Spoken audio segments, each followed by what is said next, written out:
Welcome to Beyond at Home. I hope you're spending some time relaxing, recharging, and getting ready for the year ahead. And thinking about the year ahead on Sunday, January 21st at 6 p.m, we're kicking off the year with a night of vision and worship at Griffin State School. And then we're having a week off over the Australia Day long weekend, and we're back together to kick the year off on February 3rd. Our Upstreet launch is then as well. You can find more about that in the description below. But as we look towards the year ahead, we're spending this time talking about what does the road ahead look like for us as a local church. And in the last episode, we looked at a really famous story that Jesus told, and we looked at two sons in this story. We explored which one of those sons we might be, because we can't know what the road ahead looks like until we know what our starting point is. So if you haven't checked that video, check it before we kick on with this one.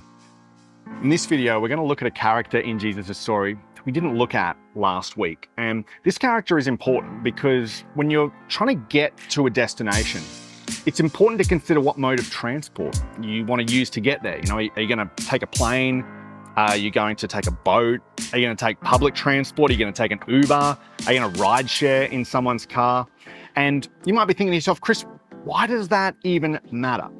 Well, the reason it matters is because there are so many great local churches in our region. There's so many great local churches in the city of Moreton. There's so many great local churches in Australia. But if you're a church person, you might have walked into different churches and thought, this is a little bit different. And the reason that it's a little bit different is not because their destination is any different, but because the way they've chosen to travel to get to the destination is slightly different. This is important because how you choose to get to your destination is oftentimes just as important as the destination itself. For example, if you want to inspire people to follow Jesus, yet then you just play punk rock German music, well, that might work in Germany, but it's most certainly not going to work in Griffin, Australia. So we're going to look at this one particular character in Jesus' story, because this one particular character gives us an insight into how we, as a local church, want to move towards our vision that Jesus has for us. We're going to pick up partway through the story, and just to kind of catch you up to speed, the youngest son has come to his father and asked for his inheritance, which is the equivalent of wishing his father was dead. And then the father, because he wants a relationship with the son, agrees, sells up his property, gives it to his younger son, and the younger son goes away to a distant land and spends his money on wild living, whatever that is, I'll let you decide. And then eventually he's so broke in the middle of a famine that he finds himself in a pig pen. He's ceremonially unclean. And it's in the middle of rock bottom for the son that he starts to think, you know what, my father's servants don't have it that bad. So he starts to rehearse this apology in his mind. He starts to come up with a plan to get back into his father's good graces and how he's going to earn his way back into a relationship. And so he starts the journey home. And that's where we pick up with the father again. Jesus says that while the son was still a long way off, the father saw him. Now let's just stop and think about that for a second. What it means is that the father saw him when he was a long way off from who he wanted to be, who he thought he should be, who he thought the father wanted him to be, but the father saw him. So what does that tell us about the father? Well, it tells us that once a day, maybe twice a day, maybe more than that, the father would go to a spot and he would look down the road and wait for his son. And what Jesus is showing us here is that God is someone who sits and waits for people to come home. Which means if you have a friend, a family member, a co-worker, a neighbor, God is sitting and waiting patiently for them, looking down the road, hoping they'll come home. And then finally, the father sees his son come over the ridge.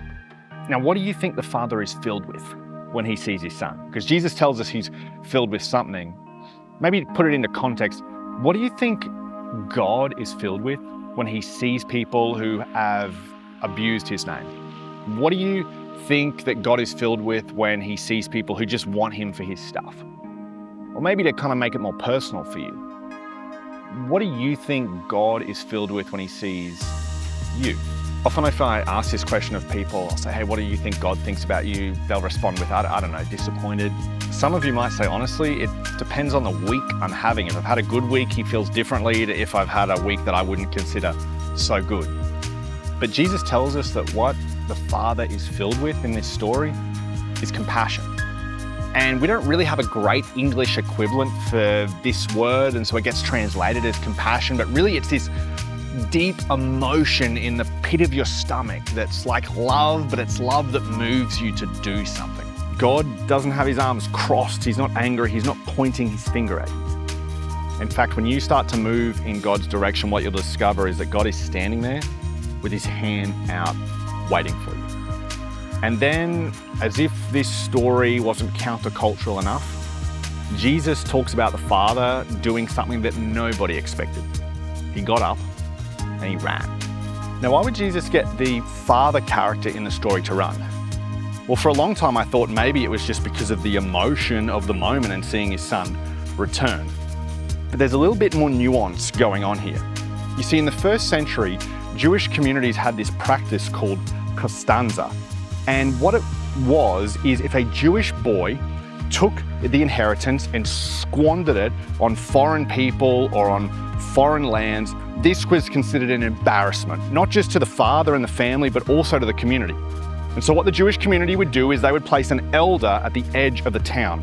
They would place them there on rotating shifts, and the elder would be sitting facing the edge of town, waiting to see if the person would come back. And when they came back, what they would do is they would effectively have a trial. The person had to rehearse their apology, and if their apology was good enough, they also had to present, here's my case for how I'm going to earn my way back into right standing with the community. Oftentimes though, they were not welcomed back in. And in some accounts, we see that they were actually taken out to the edge of the city and stoned to death.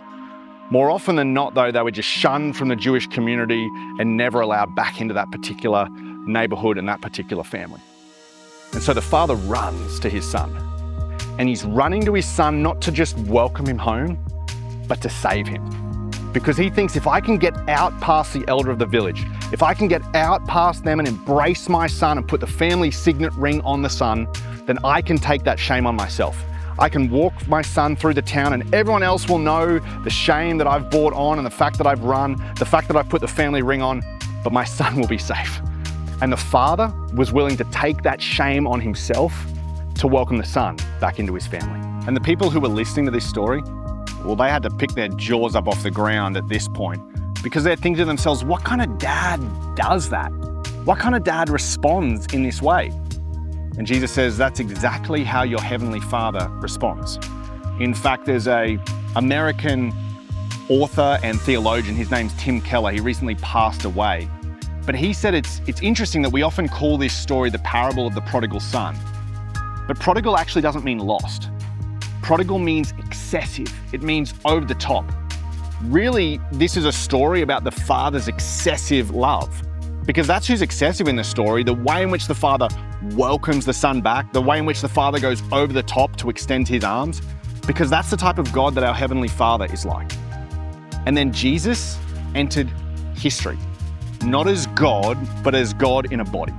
And then he lived the life that we live, and he spread his arms wide on a cross. And he put on a demonstration of God's extravagant love for us. And then once his life was taken away from him, 3 days later, he rose again to put on a demonstration of the world that there is nothing you can do to earn your way into God's good graces. There is nothing you can do to earn God's love for you.